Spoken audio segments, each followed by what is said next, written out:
आप भी सोचते हो कि प्लाजो बनाने में काफी समय लगता है और बनाने में भी मुश्किल है, तो आज मैं आपको बताऊंगी सिर्फ 10 मिनट में प्लाजो बनाने का सबसे आसान तरीका। जिसके लिए हमें करना क्या होगा, फैब्रिक को हम 4 फोल्ड करेंगे और एक स्ट्रेट लाइन ड्रॉ करेंगे। फिर उसके बाद 2 इंची पर एक और स्ट्रेट लाइन ड्रॉ करेंगे, क्योंकि यहाँ पर हम बैक पार्ट और फ्रंट पार्ट एक साथ कट कर रहे हैं और फ्रंट के अकॉर्डिंग बैक लेंथ हमेशा 2 इंची एक्स्ट्रा होती है। उसके बाद जितनी भी आपकी प्लाजो की लेंथ है उसमें से बेल्ट का मार्जिन माइनस करना और फिर नीचे से फोल्ड करने के लिए एक्स्ट्रा मार्जिन लेंगे, जो कि मैंने 1.5 इंची लिया है। उसके बाद साइड से मैं 1 इंची पर एक स्ट्रेट लाइन ड्रॉ करूंगी। ये साइड से 1 इंची एक्स्ट्रा क्यों लिया है वो मैं आपको बाद में एक्सप्लेन करूंगी। अब कुछ मेजरमेंट लेंगे, जैसे कि बेल्ट का साइज, जिसके लिए मैंने लिया है हिप साइज प्लस में 10 इंची डिवाइडेड बाय 4। हिप साइज के लिए लिया है मैंने हिप साइज डिवाइडेड बाय 4 और क्रोच के लिए लिया है मैंने hip size divided by 4 plus 1 इंची। इसके बाद थाई के लिए लिया है मैंने जहाँ भी क्रोच का एंड है उसमें से 1.5 इंची एक्स्ट्रा। फिर उसका सेंटर पॉइंट लेंगे, एक स्ट्रेट लाइन ड्रॉ करेंगे। उसके बाद आपको जितना भी मोरी का साइज लेना है वो लेना। उसके बाद लेग कर्व स्केल का यूज करके शेप देंगे, जिसकी डायरेक्शन मैंने ऐसे रखी है। फिर डायरेक्शन चेंज करें। ये मेरा फ्रंट पार्ट रेडी है। बैक पार्ट बनाने के लिए जो हमने लेंथ में 2 इंची एक्स्ट्रा लिया था वही हम साइड से भी 2 इंची एक्स्ट्रा लेंगे और क्रोच वाली साइड से भी 2 इंची एक्स्ट्रा लेंगे। उसके बाद ऊपर से मैं यहाँ पर लेग कर्व स्केल का यूज करके शेप दे दूंगी और आर्म होल स्केल का यूज करके क्रोच में शेप दे दूंगी।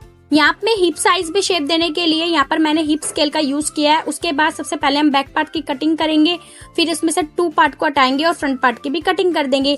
यहाँ पर मेरी प्लाजो तो कट के रेडी था, बस इसे स्टिच करना था। बेल्ट मैंने साइज के अकॉर्डिंग कट कर ली थी और यहाँ पर बेल्ट की पट्टी मैंने 4.5 इंची की ली थी। इसके बाद और सबसे पहले हम क्रोच को ज्वाइंट करेंगे, जिसके लिए मैंने यहाँ पर क्रोच में नीचे से 2 इंची छोड़ते हुए बैक पार्ट के साथ बैक पार्ट के क्रोच को ज्वाइंट करा और फ्रंट पार्ट के साथ फ्रंट पार्ट को ज्वाइंट किया है। उसके बाद बैक पार्ट और फ्रंट पार्ट एक साथ रख के स्टिच लगा लेंगे। साइड स्टिच लगाने के बाद फिटिंग की स्टिच लगाने से पहले जो नीचे का एक्स्ट्रा मार्जिन लिया था फोल्ड करने के लिए वो लेंगे और उस पे स्टिच लगा देंगे। उसके बाद फिटिंग की साइज के अकॉर्डिंग यहाँ पर मार्किंग करेंगे और फिर यहाँ पर फिटिंग की साइज के अकॉर्डिंग स्टिच लगा देंगे।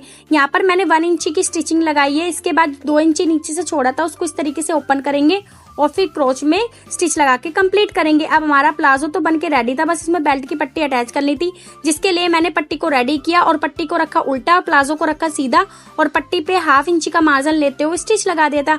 अब बेल्ट वाली पट्टी अटैच करने के बाद बस मुझे इलास्टिक अटैच करनी थी, जिसके लिए मैंने इलास्टिक ली थी 1.25 इंची की और यहाँ पर मैंने बेल्ट साइज के अकॉर्डिंग जो 5 इंची माइनस करके इलास्टिक को कट किया था और फिर मैंने इलास्टिक को इस तरीके से रखा और पट्टी को फोल्ड करके स्टिच लगा दिया। ऊपर से फिनिशिंग देने के लिए मैंने एक और स्टिच लगा दिया था।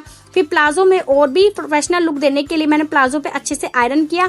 आयरन करने के बाद ये था कुछ इसका फाइनल लुक। देखो कितनी परफेक्ट प्लाजो बनके रेडी हुआ है। इस तरह से आप भी 10 मिनट में प्लाजो की कटिंग और स्टिचिंग करके कंप्लीट कर सकते हो।